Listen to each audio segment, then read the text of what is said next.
next step, if there is one, to him facing lefties more often? Well, he's done it. I mean, he's obviously laying off pitches he was swinging at early to get himself out. He's done a better job of getting something he can hit, something he can handle. That's why I think you're seeing him get on base the way he's gotten on. Terry, I recognize that Lagares gets pitched away a lot. He's driven the ball some the other way. But what is the process with a young hitter like Lagares that, as he matures, will allow him to pull the ball a little bit more?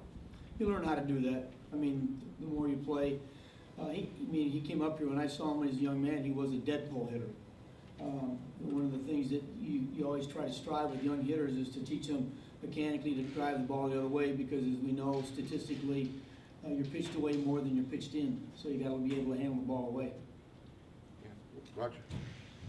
Terry, with Neves coming back and the fact that he has this thing going on his shoulder, are you going to handle him any differently than before, or, to deal with the shoulder issue?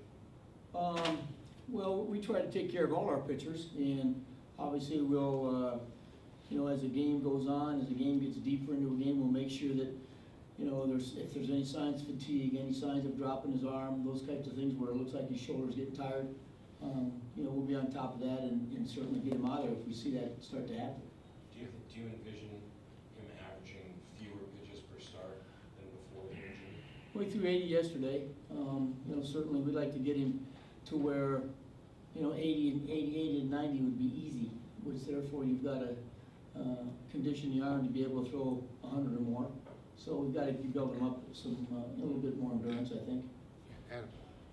Was substituting out Flores for the ninth inning last night just kind of a perfect event because he made the last out, or is that something you might look to do defensively late in games regardless of when he's due out? No, he made the last out. And, we were at a stage, Adam, where we were running low in the bullpen, and if they tie the game up, I don't want to be out of pitching.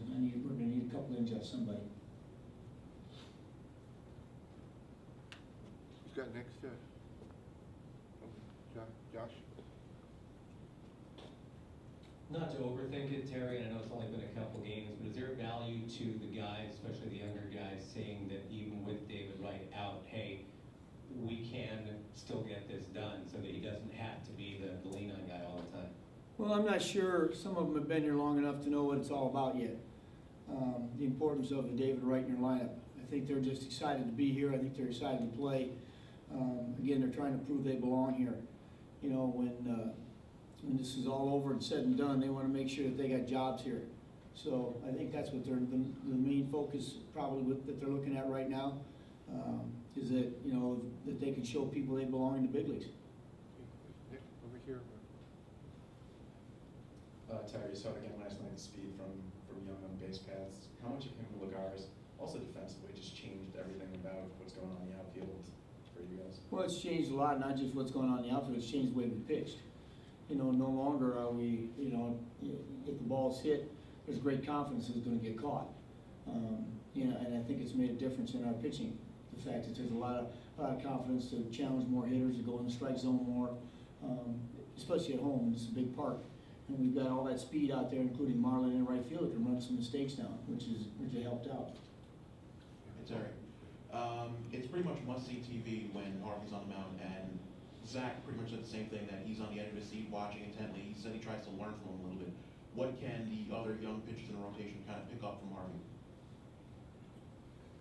Well, that being said, there's only one another young pitcher in the rotation.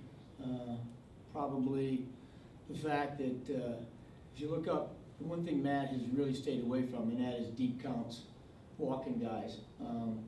For the most part, again, he just really trusts his stuff and tries to throw strikes with it. The one thing he does that he's been able to do this year that's made him very, very special is that there are certain hitters' counts where he doesn't throw fastballs. He knows he's got confidence in his secondary stuff to make a pitch in the hitter's count. Instead of challenging somebody with the fastball, he's throwing a slider, he's throwing his changeup. So I think when Zach Wheeler's watching Matt Harvey pitch, one of the things he should see is that, look, you got to be able to at this level make pitches with your secondary stuff in certain situations. Okay, Keith.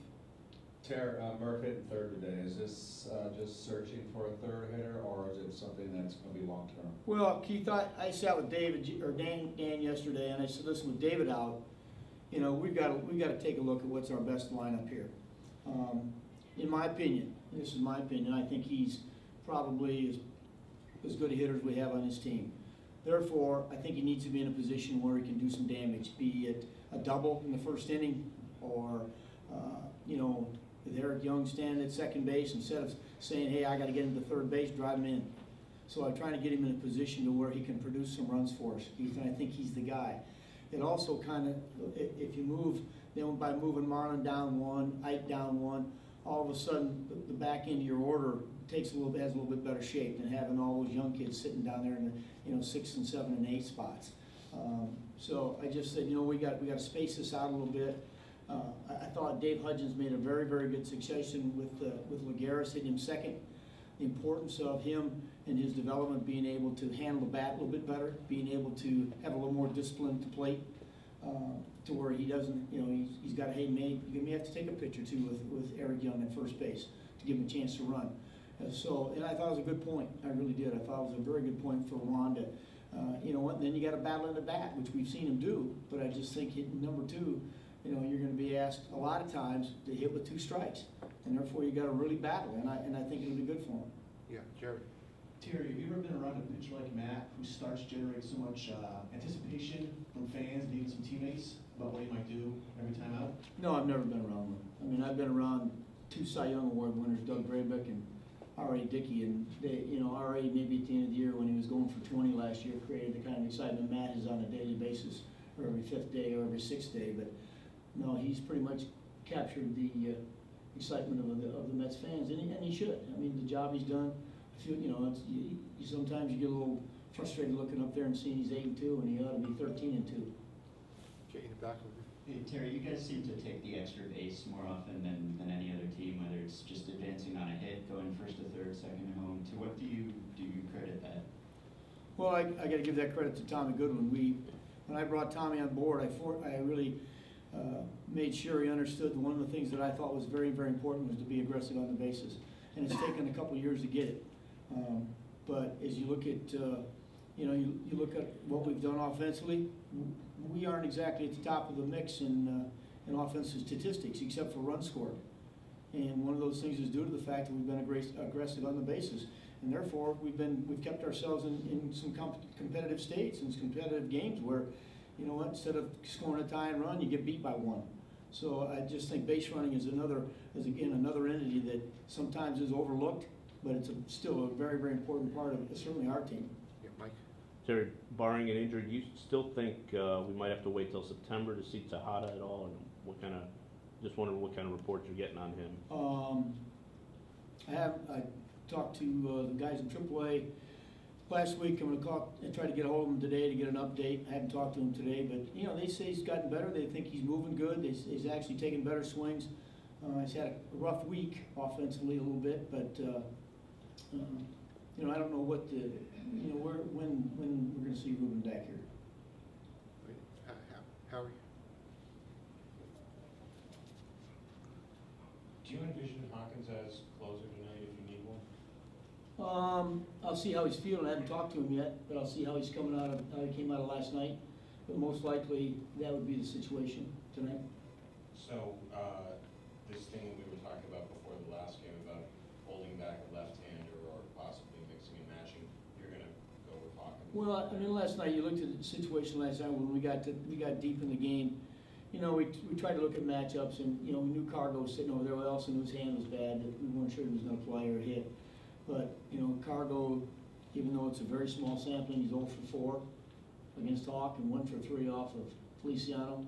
Rice was basically unavailable last night, so it was going to be Hawk or Feliciano against Cargo. And when it came time for him to hit, I just said I'm going to stick with Hawk in this particular situation, because if they do tie the game, I know I'm going to need that lefty later on. Any last questions, guys? That was good. Thank you.